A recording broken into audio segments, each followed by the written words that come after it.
성경 말씀 읽어드리겠습니다. 창세기 9장 18절부터 29절까지 읽어드리겠습니다. 방주에서 나온 노아의 아들들은 셈과 함과 야벳이며 함은 가나안의 아버지라. 노아의 이 세 아들로부터 사람들이 온 땅에 퍼지니라. 노아가 농사를 시작하여 포도나무를 심었더니 포도주를 마시고 취하여 그 장막 안에서 벌거벗은지라. 가나안의 아버지 함이 그의 아버지의 하체를 보고 밖으로 나가서 그의 두 형제에게 알리매 셈과 야벳이 옷을 가져다가 자기들의 어깨에 메고 뒷걸음쳐 들어가서 그들의 아버지의 하체를 덮었으며 그들의 얼굴을 돌이키고 그들의 아버지의 하체를 보지 아니하였더라. 노아가 술이 깨어 그의 작은 아들이 자기에게 행한 일을 알고 이에 이르되 가나안은 저주를 받아 그의 형제의 종들의 종이 되기를 원하노라 하고 또 이르되 셈의 하나님 여호와를 찬송하리로다. 가나안은 셈의 종이 되고 하나님이 야벳을 창대하게 하사 셈의 장막에 거하게 하시고 가나안은 그의 종이 되게 하시기를 원하노라 하였더라. 홍수 후에 노아가 350년을 살았고 그의 나이가 950세가 되어 죽었더라.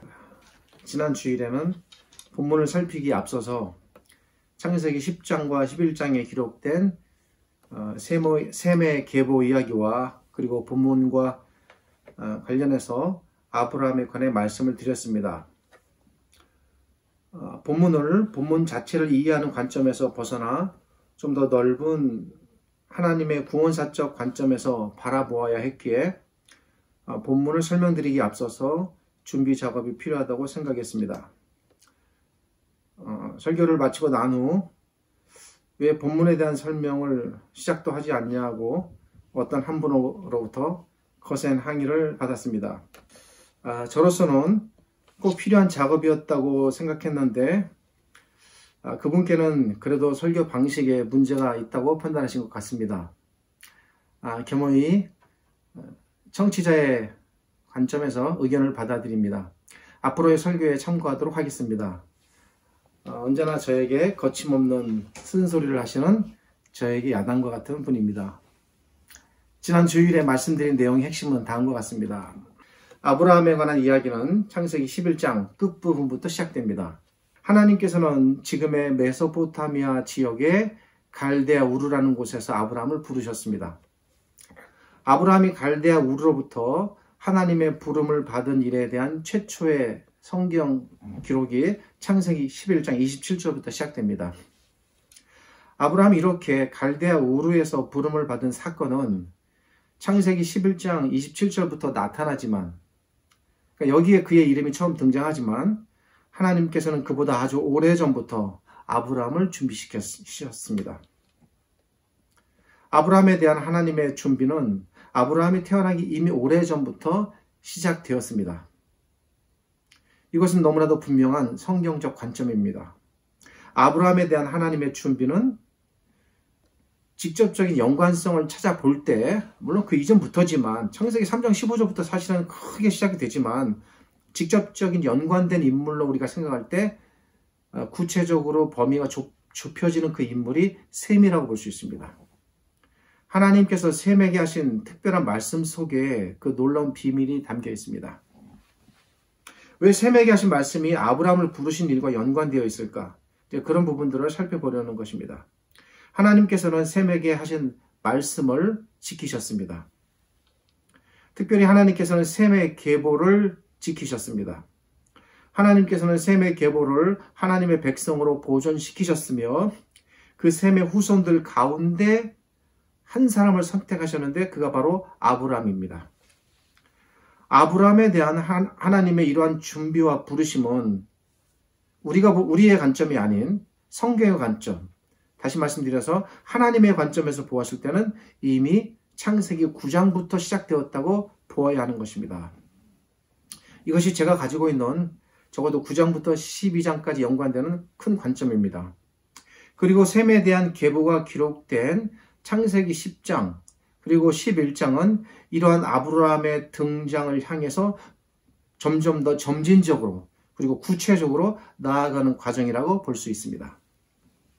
이처럼 하나님께서는 아브라함을 준비시키시고 부르시기 위해 창세기 9장에서 셈에게 나타나셨으며 그리고 아브라함의 계보를 창세기 10장과 11장에 이어서 알려주시고 그리고 마침내 창세기 11장 27절부터 12장 1절, 2절, 3절에 걸쳐 아브라함을 불러내시는 것입니다.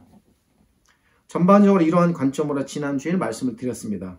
오늘은 셈에 대해 말씀을 이제 그 지난주에 설교의 그 연결적인 맥락상 셈에 대한 이야기로 가는 게 맞아요. 맞는데 그 전에 먼저 정리해야 될 부분이 한 부분이 있습니다.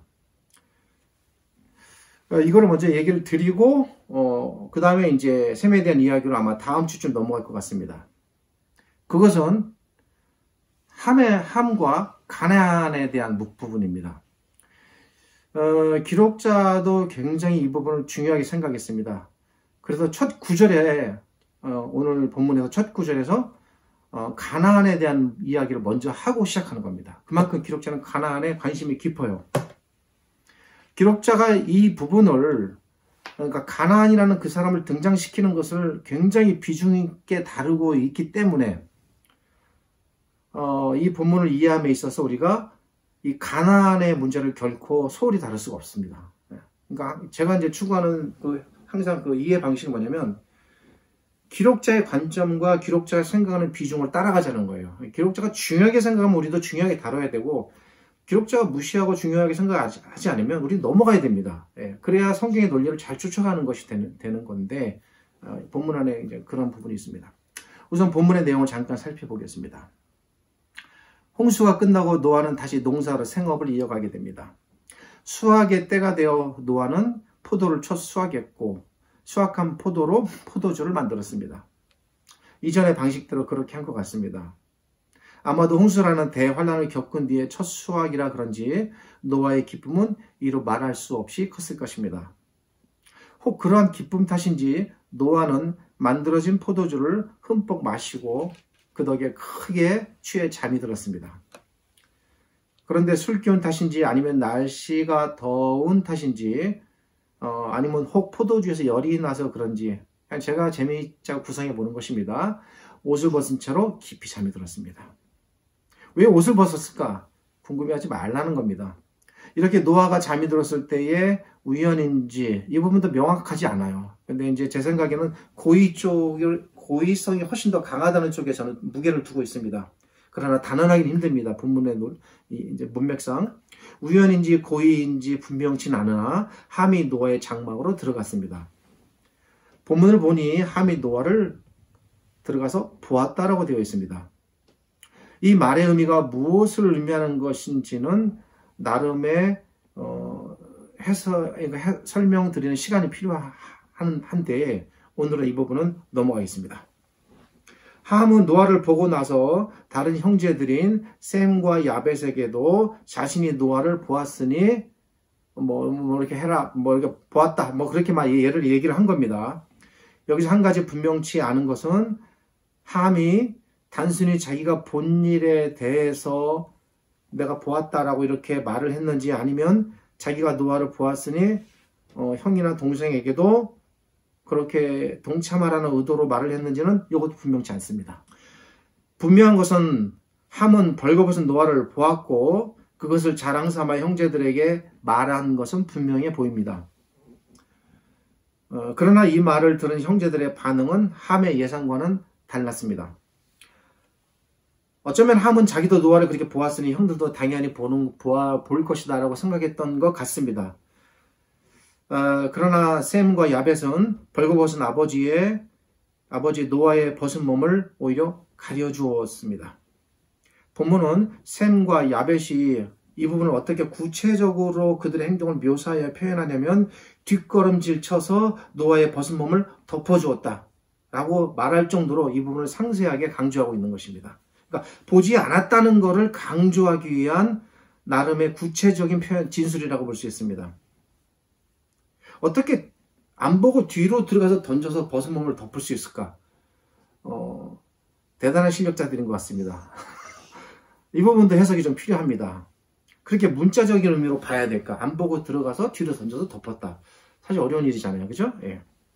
셈과 야벳의 이런 행동이 정확히 무엇을 뜻하는지에 대해서도 다음 주에 설명드리겠습니다. 오늘은 넘어갈 부분들은 넘어가고 초점을 제가 가나안에게 맞추기 위함입니다. 한편 노아는 잠에서 깨어난 후에 함이 자신에게 행한 일을 알았습니다. 그 보았다라는 게 뭔지를 노아는 아는 겁니다. 본문에는 정확한 노아의 감정에 대한 묘사는 나오지 않으나 전후 문맥상 대단한 진노를 한 것으로 보입니다. 잠에서 깨어난 노아는 말하기 시작합니다. 그런데 문제가 여기서부터 이제 꼬이기 시작하는 겁니다. 잘 들으십시오. 그것은 노아의 말들이 문맥상 그리고 논리적으로 이해하기 어려운 부분들이 막 섞여 들어가기 때문입니다. 첫째는 함과 관련된 진술입니다. 여기서 문제는 갑작스러운 가나안의 등장입니다. 더 재미있는 거는 그 가나안의 등장이 사건 후에 등장하는 것이 아니라 오늘 본문에 첫 구절부터 등장시켰다는 거예요. 첫 구절부터. 그러니까 기록자는 벌써 작심하고 가나안에 대해서 집중하고 시작하는 거예요. 그러니까 우리가 무시 못합니다. 이 가나안의 등장에 대해서. 오늘 그 부분을 짚어보려고 하는 것입니다. 가나안은 함의 넷째이고 막내 아들입니다. 함에게 네 아들이 있었는데 네 번째 막내 아들입니다. 함에게는 구수, 미스라임, 붓, 가나안이라는 아들이 있었는데 어렵지 않습니다. 창세기 10장, 11장 읽어보면 다 나오는 내용입니다. 그 중에서 가나안이 막내인 네 번째 아들입니다. 그런데 기록자가 이 가나안을 제일 먼저 본문 앞에 등장시킨 것입니다. 노아는 이 가나안에 대해 말합니다. 23절을 보면 노아가 가나안은 저주를 받아 그의 형제의 종들의 종이 되기를 원하노라. 종들의 종이라는 얘기는 일종의 비교 강조적인 표현으로서 그냥 쫙 밑바닥에 있게 된다라는 표현이에요. 예. 아주 강조 표현입니다.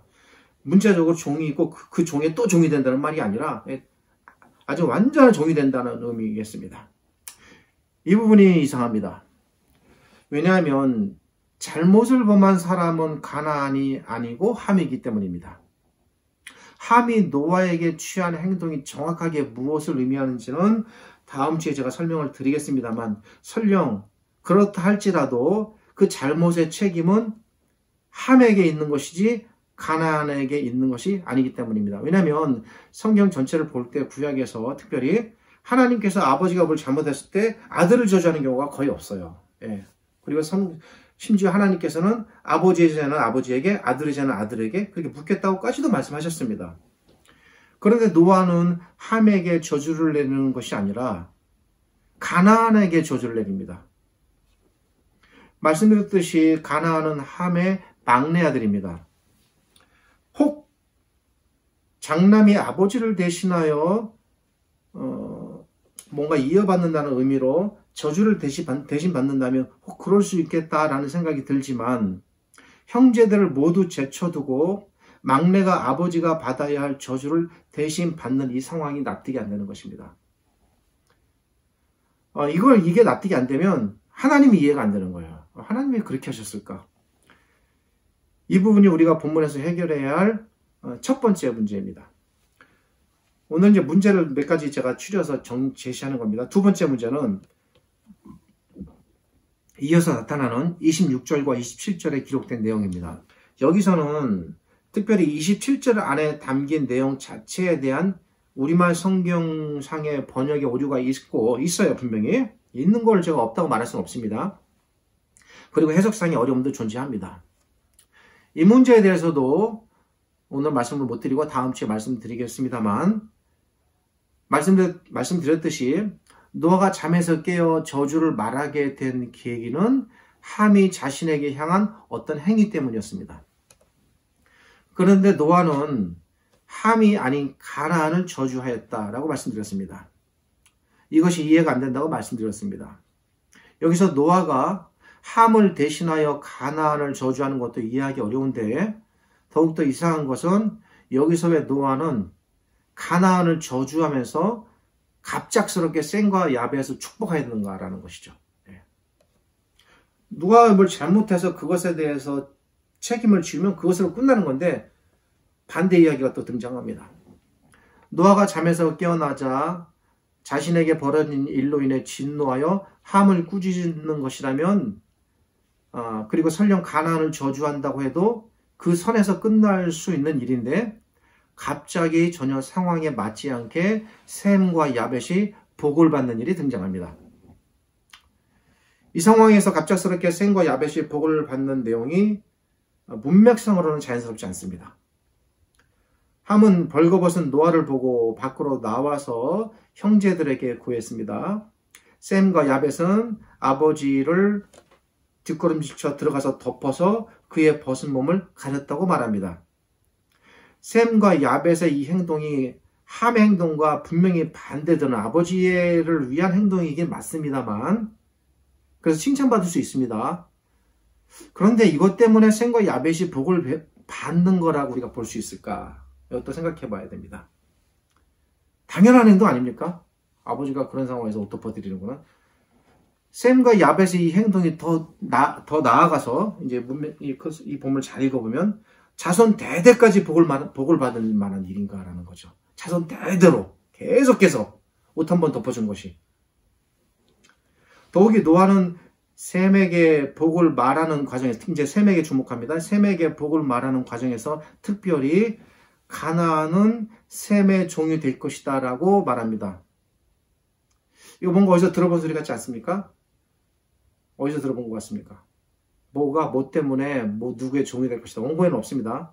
창세기 3장 15절에 보면은 뱀이 아담과 하와를 그렇게 빠뜨렸을 때에 너를 여인의 후손이 앞으로 다스리게 될 것이다 라는 얘기를 하죠. 그런 뉘앙스가 지금 여기서 엿보이는 거예요.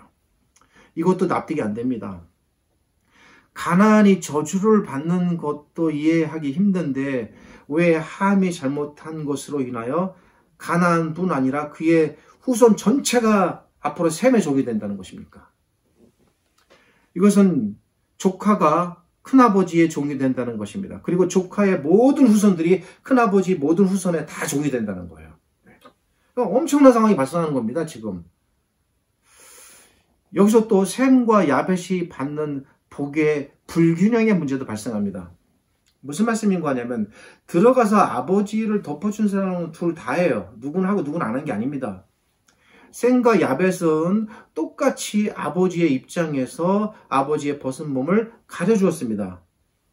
그거는 기록이 명백합니다.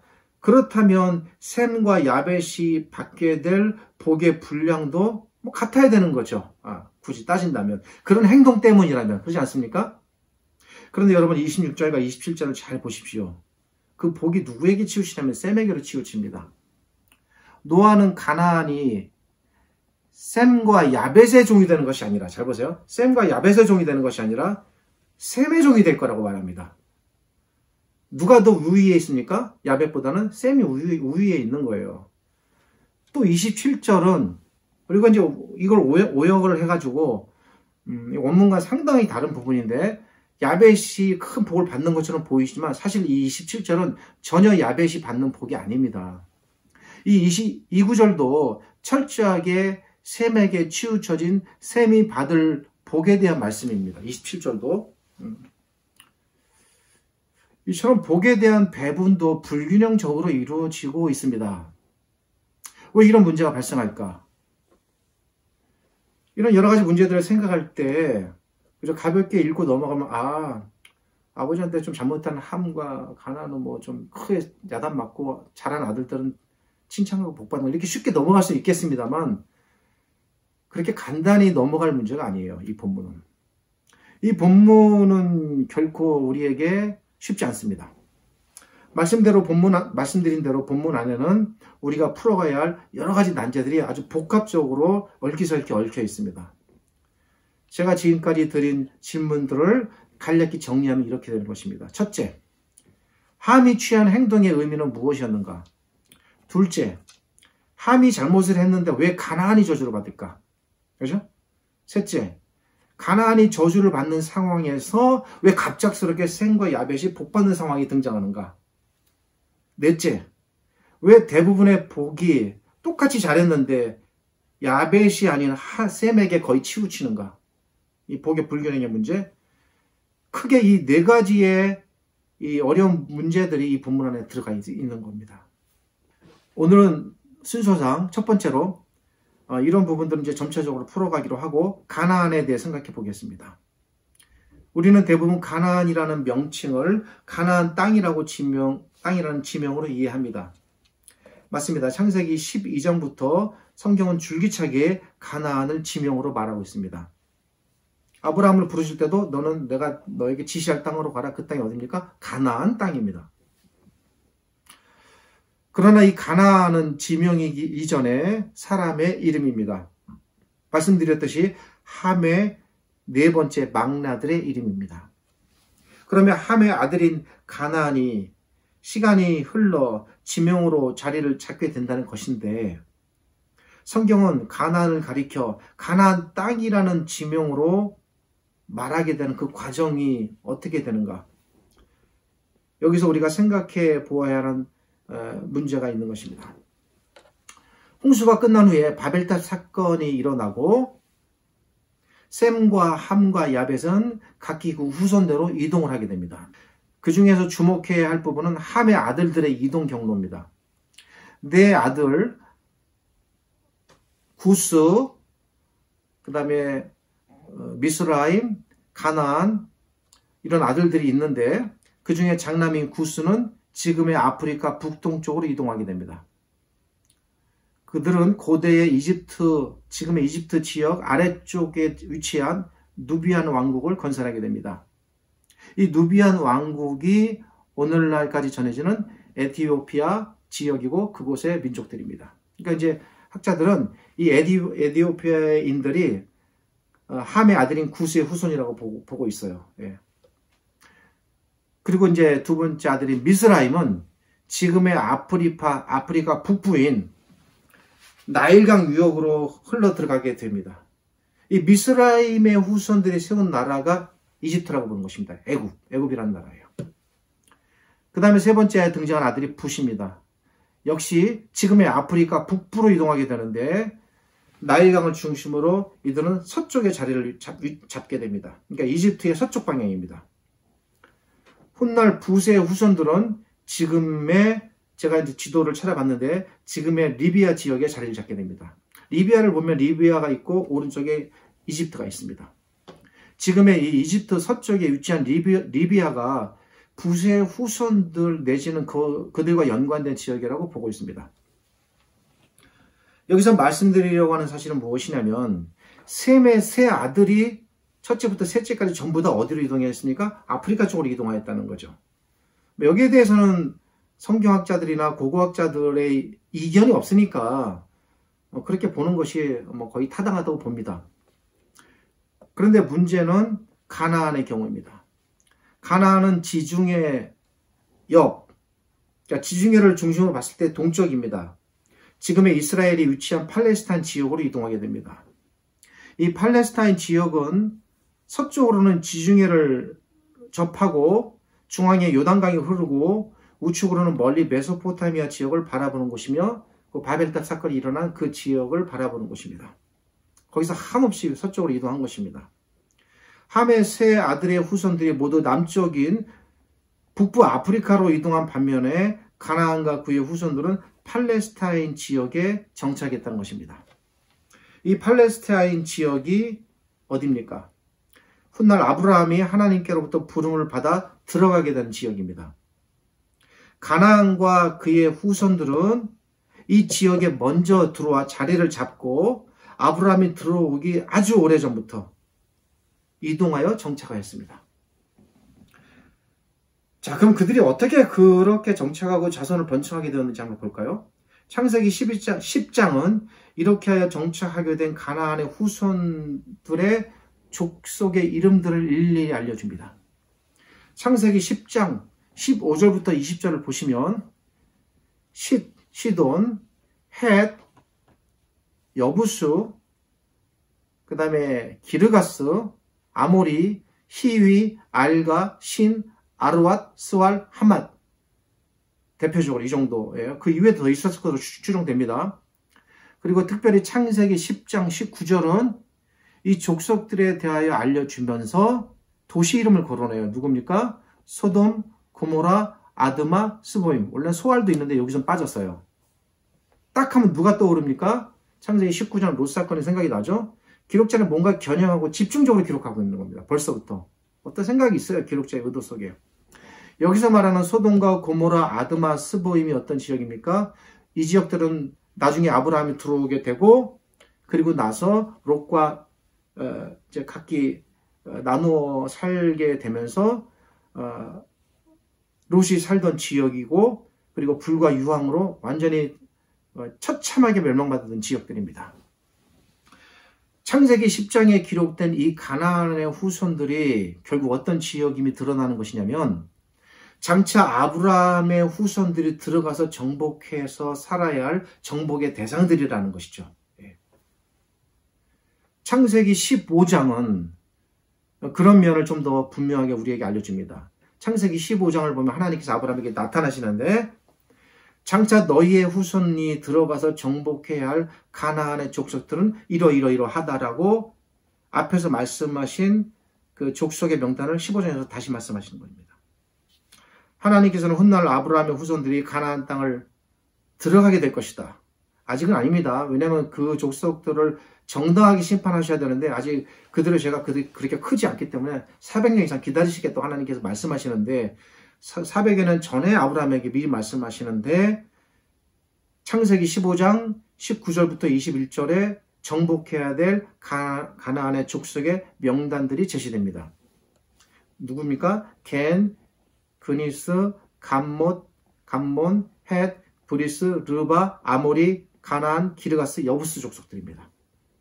이 족속들은 모두 함의 아들 가나안의 후손들이며 이 중에서 헷, 여부스, 잘 들으세요. 헷, 여부스, 아모리, 기르가스는 창세기 10장에 등장한 족속들과 겹치는 동일 족속들입니다.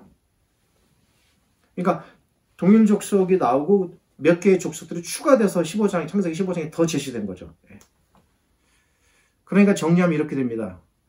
죄송합니다. 그러니까 이 추가됐다는 걸 뭘 의미하냐면 창세기 10장에도 다 제시되지 않았다는 거죠. 그 족속들이. 그 이제 빠진 명단이 15장에 또 추가되는 겁니다.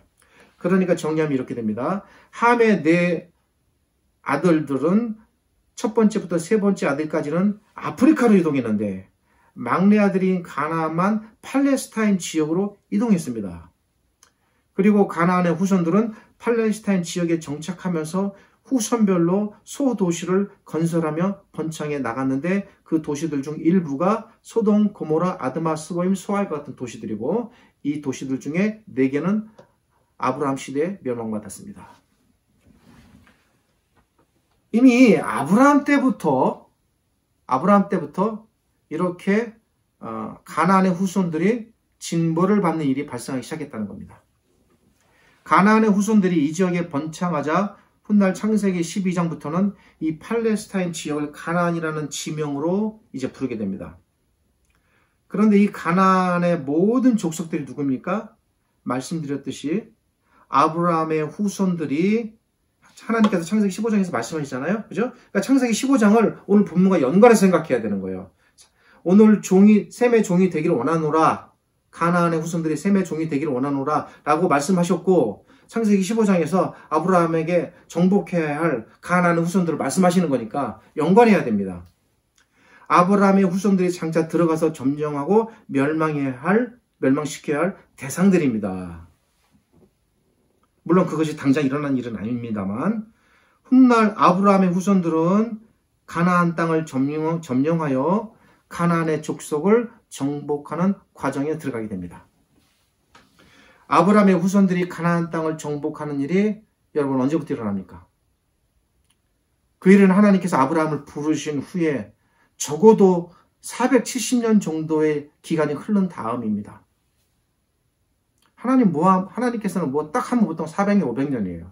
우리는 너무 조급하죠? 400년, 500년, 1000년, 2000년. 그 정도를 내다보고 하나님께서는 일을 진행시키십니다. 모세 시대를 시작으로 해서 모세 시대에 이미 그런 조짐들이 나타납니다. 그리고 여호수아 시대를 거치면서 가나안에 대한 본격적인 정복 전쟁이 시작됩니다. 여호수아는 하나님께서 창세기 15장에서 아브라함에게 말씀하신 그 9개의 족속들을 정복해 나가게 되는 것입니다. 그리고 이 여호수아의 정복 전쟁은 안타깝게도 여호수아 시대에 다 끝나지를 못했습니다. 그것이 원인이 되어 사사시대에 그들이 그토록 힘들었습니다. 사사시대 때 간간한 정복이 있었지만 여호수아 시대에 비하면 굉장히 미비했습니다. 어떤 면에서 이 정복 전쟁은 오랜 기간 중단되었습니다. 그러면 끝난 건가? 그러나 그렇지 않았습니다. 비로소 다윗 시대의 이 정복의 전쟁은 완성을 보게 됩니다. 다윗은 그의 시대에 대부분의 가나안 족속들을 거의 다 멸망시키고 병합시켰습니다. 그 어떤 가나안의 종족도 감히 다윗에게 항거하지 못했습니다. 아주 대단한 정복전쟁을 벌였고 전부 다 병합시켰습니다. 그리고 그 중에 상당한 많은 가나안의 족속들을 전부 다 종으로 삼았습니다. 이렇게 볼 때 26절에 기록된 가나안은 저주를 받아 그의 형제의 종들의 종이 되기를 원하노라라는 노아가 함에게 한 이 말의 의미가 역사적으로 어떻게 되는지가 분명해지는 것이죠. 이 말씀은 장차 아브라함의 후손들이 가나안의 후손들을 그 땅에 들어가서 정착하면서 정복할 것이다 라는 하나님의 백성 전체에 대한 구원사적인 말씀입니다. 아브라함의 후손이 누구입니까? 아브라함이 누구의 후손입니까? 제가 지난주와 오늘에 이어서 계속 말씀드리죠. 아브라함을 설명해서 제가 계속 거론하는 그 사람 누구입니까? 셈입니다. 아브라함은 셈의 후손입니다. 그러므로 아브라함의 후손들은 셈의 후손들입니다. 노아의 세 아들 중에서 특별히 하나님의 말씀대로 셈의 후손이 함을 이어 태어나게 되는 가나안의 후손들을 종으로 삼는 일이 모세 시대로부터 시작해서 여호수아 시대와 그리고 사사 시대를 거쳐 그리고 마지막에 그 정점인 다윗 시대에 이르러 완성되게 되는 것입니다. 그러기에 하나님께서 본문에서 가나안은 셈의 종이 될 것이다 라는 이 말씀은 그냥 하시는 말씀이 아닙니다. 이 말씀 속에는 장차 아브라함을 등장시킬 것이고 그 아브라함의 후손들이 가나안의 후손들을 다 정복할 것이고 그리고 그런 일들을 통해서 하나님께서 자기 백성을 위한 구원의 일들을 펼쳐나갈 거다라는 굉장히 포괄적이고도 광범위한 하나님의 구원의 역사가 이 안에 다 함축되어 있는 굉장히 큼지막한 내용입니다. 가나안은 셈의 종이 될 것이다. 표현은 간단하지만 굉장히 중요한 내용이 이 안에 들어있는 겁니다. 하나님께서 자기 백성을 장차 어떻게 인도해 나가실지 어떻게 이끌어 나가실지를 제시하는 큰 그림의 말씀입니다. 이제 오늘 여기까지 설교를 마치고 그렇다면 우리가 여기서 생각해 보아야 할 것은 다음 주를 위한 제가 질문을 드리는 겁니다. 왜 함이 잘못을 했는데 함이 받아야 할 저주가 함이 아닌 가나안에게 이어지는가? 오늘은 종에 대한 문제를 살핀 것이고 이 문제를 근데 살펴보려면 함이 노아에게 취한 행동의 의미는 또 무엇인가? 그리고 그러한 함의 문제가 어떻게 도대체 가나안은 뭘 어떻게 잘못했길래 함 때문에 또 이런 저주를 받게 되는 것인가? 이런 부분들을 우리가 더 풀어가야 할 문제들입니다. 시간상 오늘 여기까지 말씀을 다 못 드리고 또 이어서 말씀을 드리도록 하겠습니다.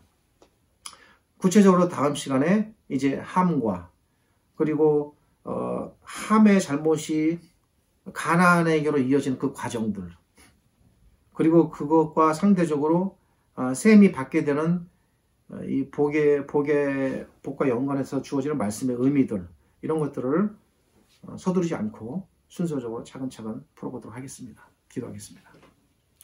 하나님 감사합니다.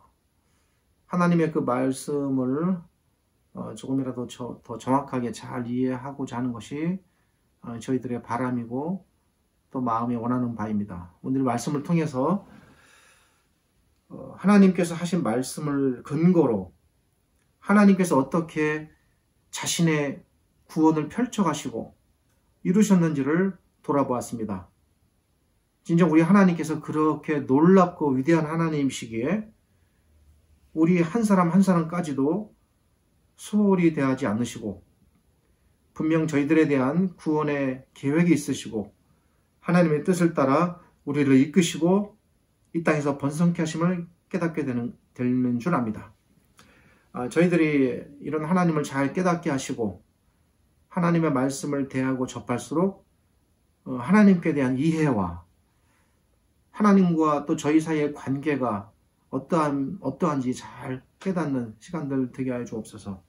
오늘 이 말씀을 통해서 사랑하는 우리 신자들이 성경을 좀 더 잘 이해하고 하나님을 알아가며 그렇게 알아가는 것이 저희에게 큰 기쁨이 되는 거룩한 주일이 되기를 바랍니다.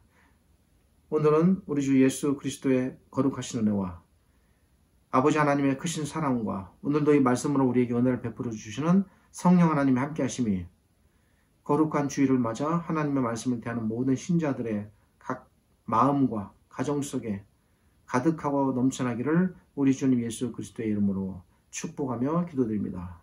아멘.